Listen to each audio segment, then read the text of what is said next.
Well, good morning, people. Thought I'd better make another YouTube clip. This is getting to be quite the regular thing. I wanted to clarify a few things and go into some depth on some other things. One is I am not anti-government. I am pro-government, constitutional government. I am pro-civil liberties, Bill of Rights. But what I am against is corruption in high places. Now, I don't understand why people keep making this statement that people like me are anti-government. There's only one thing worse than tyranny, and that's anarchy. I know that. But government is meant to govern in a specific way. A righteous way. In the scriptures, it talks about being subject to the powers that be. Of course, as long as they are righteous powers. There's people that keep saying you've got to live the laws of the land, no matter what they are or how bad they are. That is, just on its surface, is pure stupidity. You don't live bad laws. I mean, just look in the world today and look at different governments and how they treat their populace. I mean, Saudi Arabia, for heaven's sakes, it doesn't take much at all over there to get your head cut off. Or pretty much the entire Middle East for that matter. You've got all these different Muslim governments, which are, sectarian, and they are also religious governments, which is a real big mistake, of course. We all know that. History tells us that. That's why we have in our Bill of Rights that Congress shall pass no law respecting the establishment of religion or the free exercise thereof. History shows that when you get religion involved in government, you have the makings of a real serious problem. And that's what's going on over there in the Middle East for the most part. You've got the Wahhabis, you've got the Sunnis, you've got, what's the other one? I forget offhand. But you've got these three competing Muslim factions. And they are forever killing each other in the most brutal ways for the smallest of differences. It's like crazy. And so when you have good government, by all means, keep it, And we're given a constitution by our founding forefathers, and they drew upon their collective knowledge and their history to put together a wonderful document that protects our freedoms and our rights, and protects us from being enslaved by these insidious powers that are out there. They're out there in the world. I mean, all you got to do is watch the news. They are there. These powers are there. And they're forever trying to take over the world. Okay?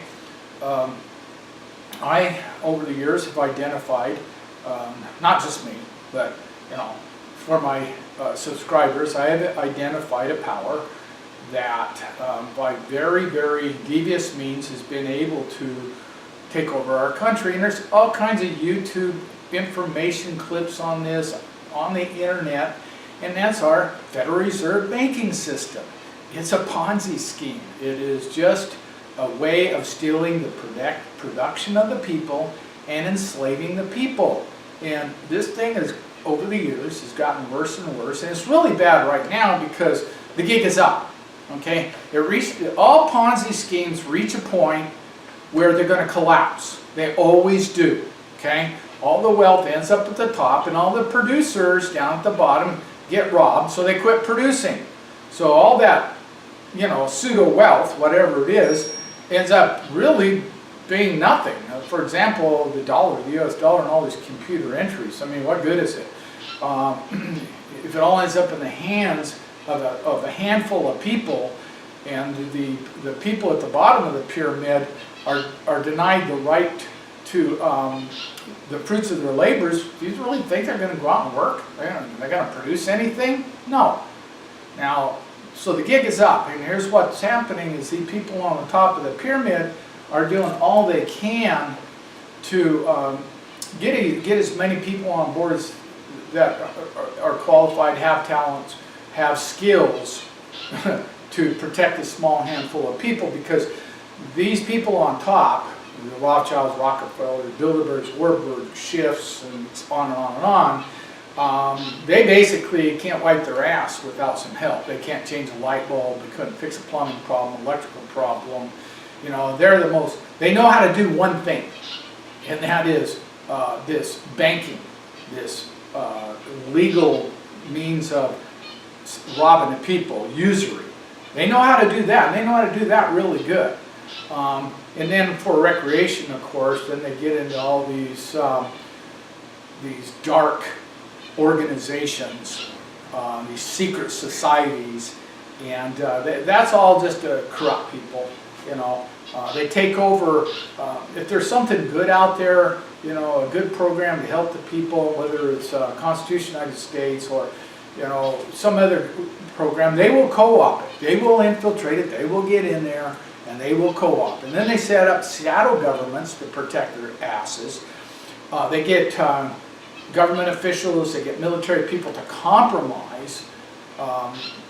And that's one thing I really want to talk about now is how they get them to compromise. But they get them to compromise to the point, and then they become their foot soldiers to protect them. And that's where the trilaterals and the Foreign Relations Commission comes in. These are shadow governments. And you know, they work in the background, perverting our laws, corrupting our laws, and turning this country just into one big mess, is when you get right down to it. So, how do they corrupt these people? Well, I think everybody knows and understands that either God is real and exists, or He doesn't. Okay, those that believe He doesn't, they look at the world and they see this mess, and they see that people just got to be controlled. They see overpopulation. They see pollution. They see natural resources being destroyed. That's what they see. That's what they conceive of. And they see no end in sight unless we get rid of this cancer that is this backwater mistake, this process of evolution where people or humanity has overgrown its bounds, its limits, and is now destroying the very thing it needs to survive, the earth. See, that's what they see. And you know, I can actually sympathize with that. And I don't know if that's the right word. Let's say I can understand their perspective, okay? Because if you don't have any more than that, that's what you're going to believe. And as a kid growing up, you know, not knowing God, I thought the same thing. And I was like one of the first environmentalists out there. Me and my buddies in Las Vegas Valley, to stop growth, go out in the desert and pull up the stakes, you know, the surveyor stakes. We didn't want any more growth, you know, especially towards the Vegas Wash. It was kind of back in the day. We're talking, you know, like 50 years ago. That was a really neat wetlands, and it is again. It's been restored, and it was destroyed by growth at one time, and we could see that coming. So, you know, I understand environmentalism, and I appreciate it. I love clean air. I love clean water. I love the wild things. You know, I like to go out in the wild and listen to the music, the birds, listen to them sing. I like to be able to be fortunate enough to witness, say, a mountain lion, or a bobcat, deer, elk, whatever. You know, it always gives me a really neat feeling to see those things. Now, but here's the catch of the whole thing. What people don't understand is God outlined a plan to take care of those things. You know, he said to keep and groom his earth, his world, and so you got this opposing side, and man is created in the image of his God, and in that image is a vast reservoir of intelligence, and in that intelligence is a way to fix all this stuff. Okay, but you have these greedy people that have come up through the centuries, and they are actually retarding that every which way they can. Rockefeller, John D. Rockefeller, he did everything he could, and he was successful in stopping Tesla in his free energy project. And in a letter that he wrote to J.P. Morgan, because J.P. Morgan and his banking system was actually going to finance Tesla and his free energy project. And John D. Rockefeller, this letter has been exposed, it's out there, and he said, oil was here first, okay? Well, J.P. Morgan was beholden on the Rockefeller, and he just put an end to Tesla and his projects, and he ended up dying. They did a campaign of character assassination, against this man to make sure that he didn't get any traction whatsoever. And he died a penniless man. He died what people consider a humiliated man. That his visions are grandiose of these beautiful projects were just that. They were just visions of grandiose. They didn't actually exist. Well, they did exist. They did exist.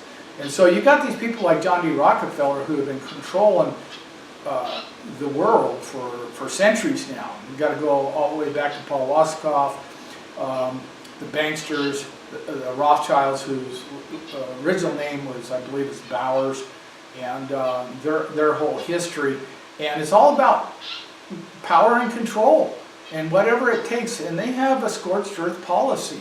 Before they will lose their power, before they will lose their control, they will scorch the earth. And that's really where we're at right now. And we're kind of caught in between, the people of the United States are really caught in between these warring factions. As I said in the previous video clip, you got the Rothschilds, Rockefellers, Illuminati, that whole bunch, and you got the Chinese and the Russians on the other side. And right now, it looks like the Chinese and the Russians are winning. Then you have this other faction, which I would call the third faction in this war. I call them just different gangs. That's all they are. They're just different gangs. And that's the Muslim faction. And that's one Obama originally was ascribed to, and he said he would, when things went down, that he would stand with his Muslim fathers.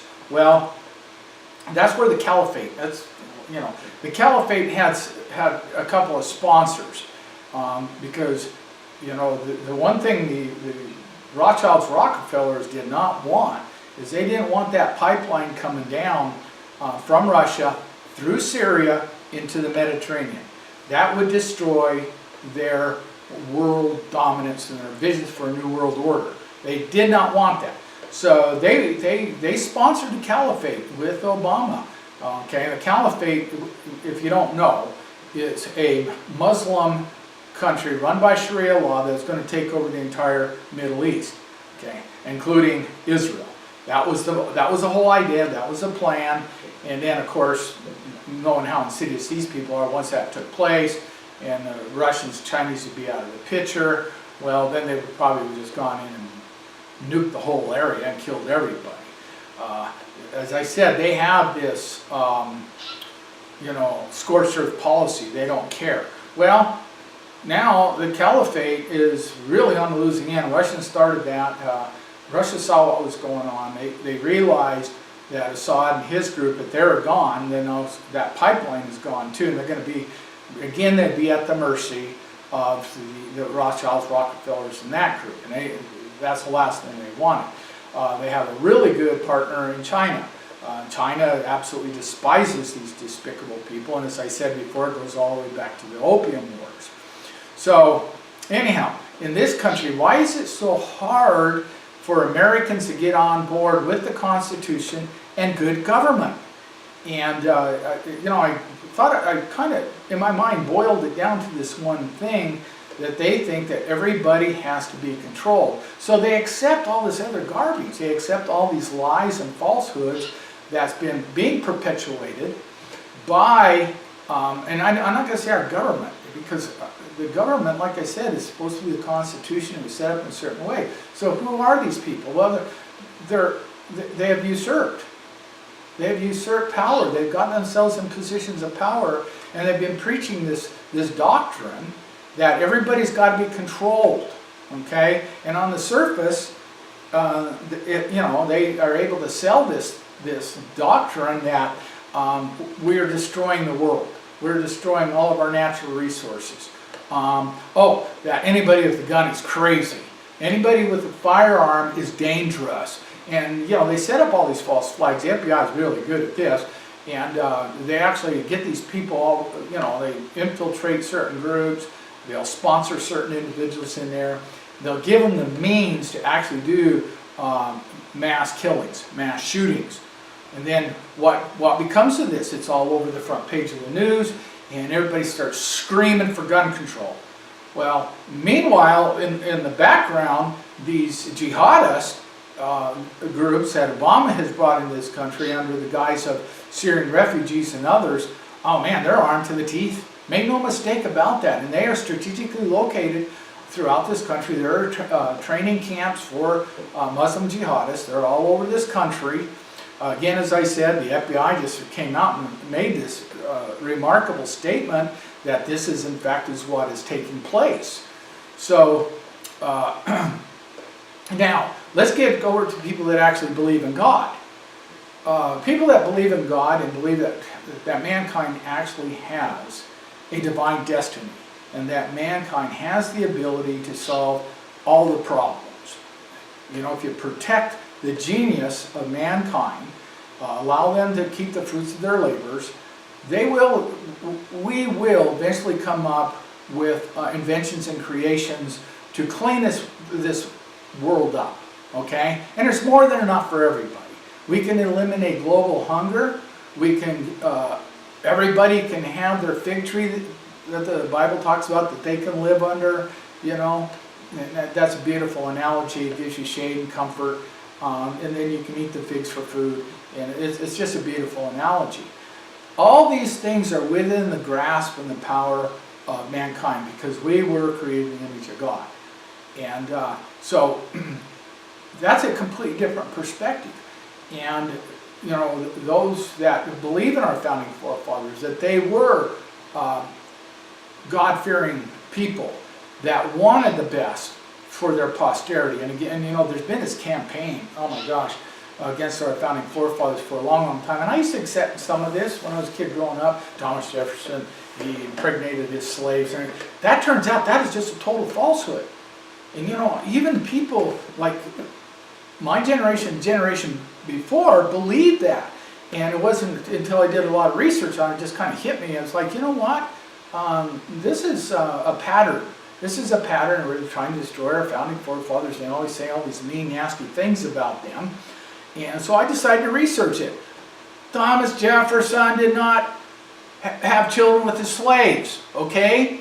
It's a bunch of crap that started a long time ago, because Thomas Jefferson was probably the greatest of all of our founding forefathers, maybe only second to George Washington. I'll put him ahead of Benjamin Franklin. But he was a great man, and he wrote a lot of great things. So then I started looking at all the other things they started saying about our founding forefathers and demonizing them.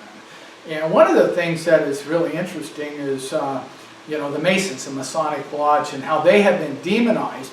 Where just a little bit of research into history, the Masonic Lodge, or the Masons, goes all the way back to Solomon's Temple. They were the stone workers that, put the symbols and emblems in the stone, hence the word written in stone. And they actually have the endowment because of the endowment in that original temple, and what the endowment of any righteous temple is just think of the word endowment. It's meant to endow with knowledge, information, intelligence. That's it in a nutshell. And this stuff was handed down from generation to generation. And the original endowment of Solomon's Temple came from what I understand, the Phoenicians. And I believe that those particular people, those Phoenicians, because they were great traders, world traders, I think they were descendants of Enoch, because Enoch received the promise that his seed would also remain forever. Well, they had the endowment, and Solomon actually subcontracted the building of the temple, and these masons did all the carving in the stone. In fact, at the time of Christ, where the Last Supper took place was a little town of Mason. So, but you think of the Masons today and the founding forefathers, they are members of the Masonic Lodge, and oh my gosh, you know, they were horrible people, you know. Well, quite honestly, the Masons have been co-opted. The Illuminati, that's what they're best at. They are really good at co-opting any good organization, distorting it and destroying it. So this is a battle. This is a battle between light and darkness. It is a battle between evil and good, and we're right in the middle of it. So the people of God, we just have a completely different vision and perspective of the things that are happening.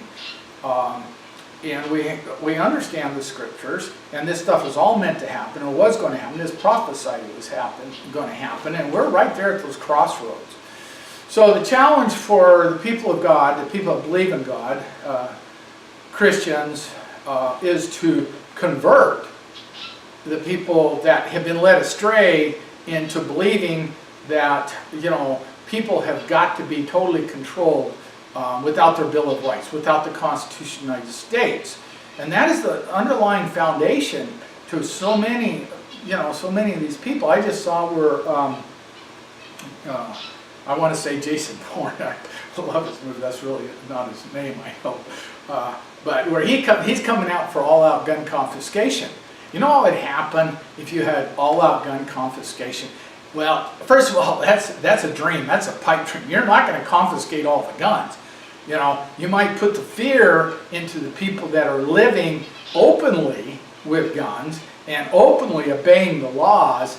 You know, these are good citizens. You might put enough fear in them to give them to give up their guns. Might. At least some of them. But the crooks, the criminals, the jihadists, no, it's not going to happen. So what'd you just do? You just disarm the good people and basically arm the bad people. Now you have a real recipe for disaster. In defense of that, I'm going to say something that I've kept to myself for a long, long time. As Christians, we do understand the millennial reign of Jesus Christ on this earth. And we do believe it's coming up real soon. You know, when you have the millennial reign of Jesus Christ, okay, you're not going to have this criminal element, because it tells us they're all going to be destroyed at the brightness of his coming. The wicked are going to be destroyed. So, okay, and we're not going to be eating animals anymore. This is what is saying in Isaiah, the lamb shall lie down with the lion. There goes my crazy birds again. The lamb shall lie down with the lion, and God shall remove enmity between mankind and the beast of the field. Okay, they're going to be our good buddies. Everything's going to be hunky-dory. From what I understand, we're all going to be fruit eaters. And there'll be no death, there'll be no disease, there'll be, you know, you're not even going to have to worry about, our body's going to be changed to the point that you're not even going to need a roof over your head. You'll probably lay down and sleep for a half hour and you're good for a month. Eat a couple of grapes and you're good for a couple of months. Okay, it says our children shall be raised up as calves in the stall. So, you know, but until that time comes, you know, as Jesus said, if you don't have a sword, sell your cloak and buy a sword. You've got to be able to protect yourself. And just because somebody's carrying a firearm on them, you know, why does everybody think he intends to use it in a bad way? You know, that's an interesting thing about the federal government and the refuge there in Burns, Oregon. Oh, they had firearms. They were intimidating, you know, the people. They were intimidating the feds. Oh, come on, give me a break. You know, you know, you're doing nothing but superimposing your fears upon somebody else. You're superimposing your judgment on somebody else, that they're going to do such and such. Well, what does that say about you when you think that way? Okay, and that's where so many of the people who work for the federal government are now. I mean, holy cow! you got a gun, you're dangerous, shoot you. Just like this black gentleman that was just murdered yesterday. You know, he's reaching for his ID, his driver's license, to, you know, and at the same time he's saying, well, you know, I am concealed carry, so what happens? The cop just opens up on him. You know, that's how paranoid many of these government work. Now, he is a local law enforcement, but they've been federalized and militarized, you know, and so this is the way they react now. They superimpose their worst ideas and thoughts on everybody else. See? That's their problem. You have the right to carry a firearm. You know? There's nothing why do they think you're going to do something bad with it? Okay? Now, I will say there are those out there that will do bad things that they have a firearm, and they're called criminals, and they don't obey any law. No laws. They're outside of the law. And you've got to be able to protect yourself against them. Okay? So, anyhow, I just wanted to alleviate any ideas that the patriots are against the government.